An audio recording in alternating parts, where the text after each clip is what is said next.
Assalamualaikum warahmatullahi wabarakatuh. Hai teman-teman Gretu, bagaimana kabarnya hari ini? Semoga teman-teman sehat selalu ya, dan selalu dalam lindungan Allah Subhanahu wa Ta'ala. Kembali lagi bersama Miss Yani. Hari ini kita akan belajar tematik kembali. Tema 5, subtema 1, pengalamanku di rumah pembelajaran 2. Sebelum kita mulai pembelajaran pada hari ini, mari bersama-sama membaca basmalah terlebih dahulu. Bismillahirrohmanirrohim. Disimak baik-baik ya teman-teman. Benny dan ayahnya bermain kuda-kudaan. Benny menirukan posisi kuda. Posisi kuda yang diperagakan ayahnya. Nah, teman-teman coba diperhatikan di sini. Gambar di sini yaitu Benny dan ayahnya sedang bermain kuda-kudaan. Benny menirukan posisi kuda yang diperagakan oleh ayahnya.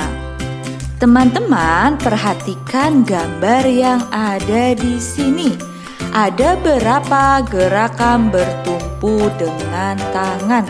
Nah, gambar yang ada di sini, gerakan bertumpu dengan tangan itu ada 3. Gerakan ini dilakukan oleh Benny. Nah, teman-teman coba diperhatikan gambarnya di sini. Dari gambar tadi, Miss Yani akan menjelaskan satu persatu gambarnya.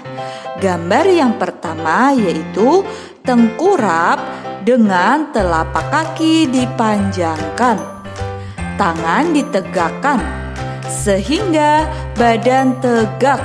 Gerakan ini disebut push up. Jadi gambar yang pertama yaitu gerakan push up. Kemudian gambar yang kedua yaitu badan dipanjangkan menghadap ke lantai. Tangan diluruskan bertumpu pada lantai. Ujung kaki juga bertumpu pada lantai. Nah, gerakan ini disebut juga dengan push up. Jadi gambar yang pertama dan kedua yaitu gerakan push up. Kemudian gambar yang ketiga yaitu gambar yang terakhir, yaitu berdiri menghadap ke dinding. Tangan bertumpu pada dinding. Badan condong pada dinding. Kemudian tangan ditekuk lalu diluruskan kembali. Gerakan ini disebut mendorong tembok. Nah, jadi teman-teman gambar yang pertama dan kedua yaitu gerakan push up. Sedangkan gambar yang terakhir yaitu yang ketiga yaitu gerakan mendorong tembok. Benny melanjutkan permainan kuda-kudaan. Benny menjadi anak kuda. Kaki Benny menyenggol guci saat merangkak. Guci rebah dan hampir menyentuh lantai. Ayah Benny menyambut guci tersebut. Guci disambut sebelum rebah di lantai. Benny dan ayahnya bersyukur karena guci disambut dengan cepat. Rasa syukur merupakan perilaku yang baik. Perilaku ini sesuai sila pertama Pancasila. Nah, teman-teman, jadi rasa bersyukur merupakan perilaku yang sesuai dengan sila pertama Pancasila. Selanjutnya yaitu di sini ada contoh penerapan sila pertama Pancasila. Teman-teman, di Indonesia ada 6 agama, yaitu yang pertama Islam, Kristen, Katolik, Hindu, Buddha, dan Konghucu. Kemudian di sini yang kedua yaitu contoh sila pertama yang kita lakukan di rumah.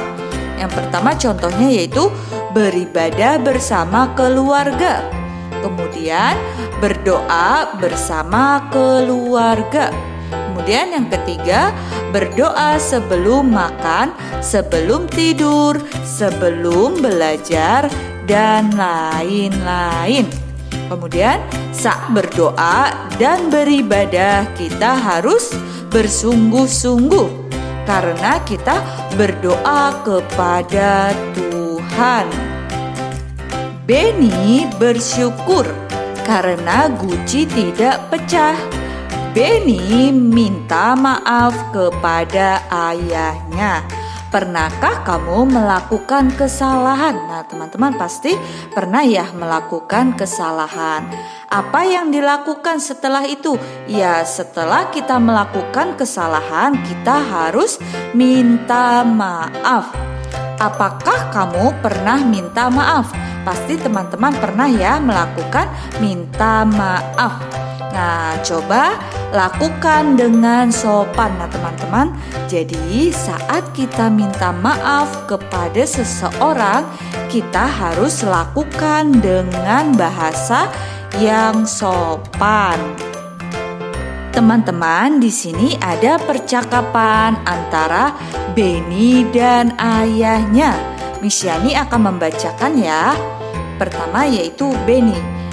Ayah, Benny minta maaf. Kemudian ayah pun bertanya, minta maaf tentang apa?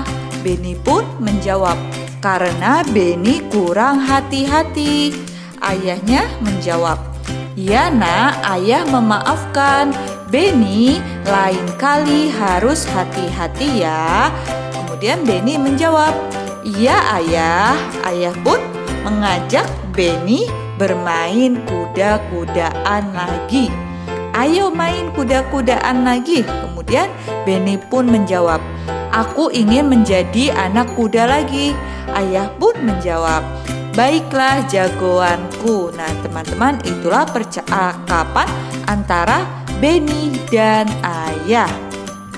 Dari percakapan tadi ada kalimat permintaan maaf. Nah, kalimat minta maaf pun ada maknanya. Nah, di sini kalimat permintaan maafnya dari percakapan tadi yaitu, ayah, Benny minta maaf ya karena Benny kurang hati-hati, kata Benny. Siapa yang meminta maaf? Ya, yang meminta maaf yaitu Benny. Benny meminta maaf kepada siapa? Ya, Benny meminta maaf kepada ayah. Kemudian, mengapa Benny meminta maaf kepada ayah? Ya, Benny meminta maaf kepada ayah karena Benny kurang hati-hati. Jadi, kalimat minta maaf di atas maknanya yaitu Benny meminta maaf kepada ayah karena kurang hati-hati. Teman-teman, sekian penjelasan dari Miss Yani. Sampai di sini, apa teman-teman ada yang ingin ditanyakan atau ada yang belum paham? Jika teman-teman ada yang ingin ditanyakan, boleh tanyakan langsung kepada Miss Yani. Sekarang tugasnya yaitu mengerjakan latihan subtema 1 pembelajaran 2 halaman sebagai berikut. Halamannya yaitu 15, 17, 19, dan 20. Seperti biasa ya teman-teman, jika teman-teman sudah selesai, boleh minta tolong kepada ayah dan bunda untuk mengirimkannya kepada Miss Yani ya. Selamat mengerjakan teman-teman. Sekian pembelajaran tematik hari ini. Mari kita tutup dengan membaca hamdalah bersama-sama. Alhamdulillahirobbil alamin.